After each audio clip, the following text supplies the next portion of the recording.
Today we got a snowy morning here, and we are working on the 69 Ford Ranger.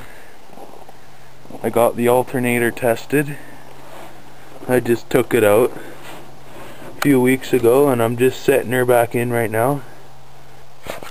When putting the alternator on these much simpler older vehicles, there's a few things you gotta do, which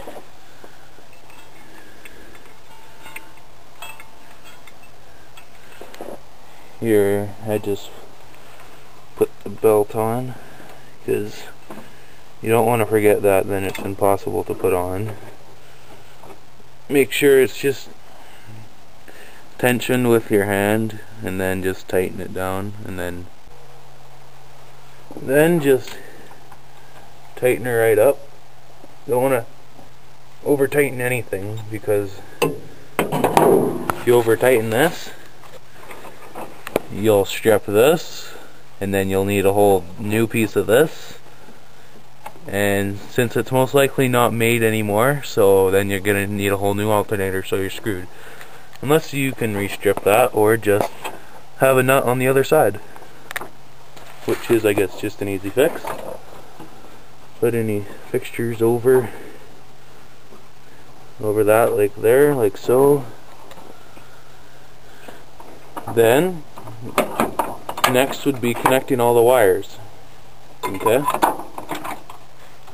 now this wire goes over there, and this wire connects with this box right here. So this green wire, I know for sure, plugs in right there.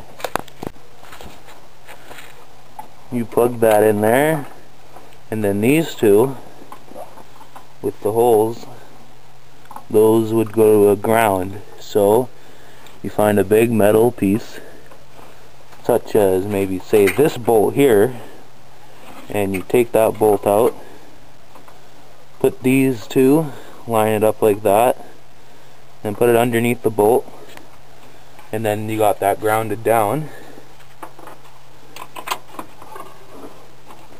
Now again, this wire here, some of that jam, this goes all the way over there.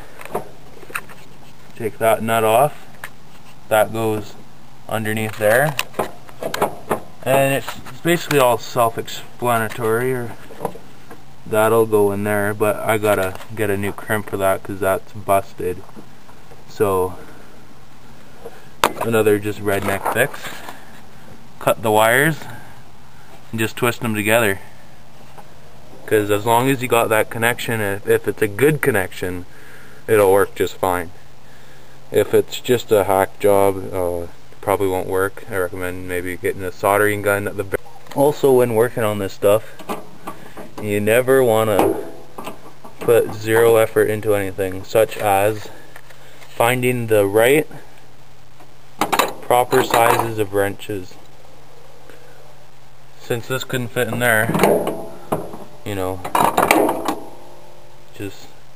don't just grab a crescent wrench, because those are hideous, and pliers, those are for stripping things that you're probably not going to use anymore. So get the right sizes of wrenches. Make sure everything's tightened up. That's nice and snug. Here's something I'm going to do that is highly not recommended by me.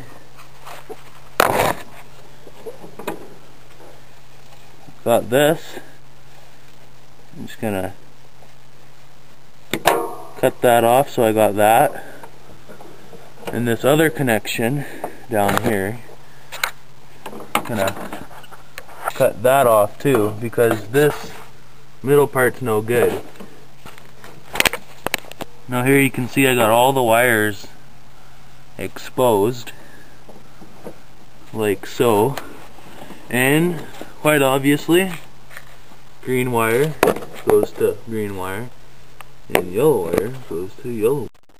And I got the wires twisted together, both like that. Now, it'd be great if I had some electrical tape, but well, I don't, so I'm just gonna use this normal Scotch tape or whatever it is. Since it's cold out, Gorilla tape won't work, so actually I don't think any tape works well out in the cold. Now that that is all solved and wrapped in tape, just at least so it's sealed up, it's just a very temporary fix. After having a look around, I have found the original bolt. You can see because it's silver around its edges and it's still loose. So that's the one I shall put it on. Look here, now that I got that on right there, bolted on in the original place, now is just to check everything. Make sure there's no extra wires or nuts and bolts. So I got these two here, those are connected. This black and white one, that goes right behind there, see that there? That's snug. Now that's good, it just goes back there. This yellow one, that goes to the horn. This one here, that's that one there, and that black one's the ground. This green one goes to the electrical box. So, by the looks of it, now this one should go to another horn, right there, which is good. That's just fine. And it looks like, with a bit of cleaning up and all the tools, the engine is now complete. I just got to put the breathers on and the air cleaner. I got the air cleaner assembly.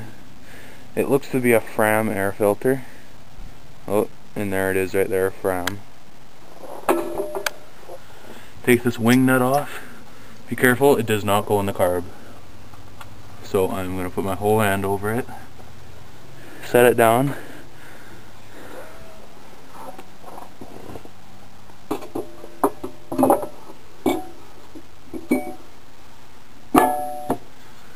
Lay it down nicely like that.